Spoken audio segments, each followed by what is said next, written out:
Regular inspection and maintenance are important to keep your TIG torch performing at its best. Here are a few things to look at before welding. Step 1. Inspect the torch components. First, take a look at your torch. Check the torch head, handle, and cable for any visible damage. Step 2. Check the consumables. Remove the nozzle, check for spatter buildup, and inspect the condition of your collet body, gas lenses, and tungsten for debris, cracks, or wear. Replace them when needed.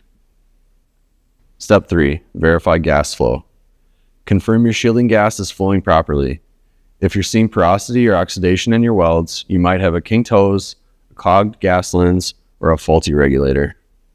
Step 4. Electrical connection issues. Loose or damaged electrical connections can cause intermittent arcs. Check that your torch cable and connectors are secure. Best practice is to fully extend your torch cable while welding to ensure proper flow of gas and coolant.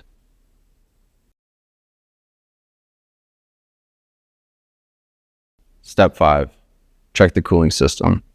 For water-cooled torches, make sure that the coolant lines are connected and coolant is flowing.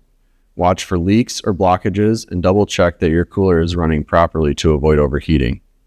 If your torch is getting hot quickly, stop right away and diagnose the issue. For more information, head over to millerwelds.com.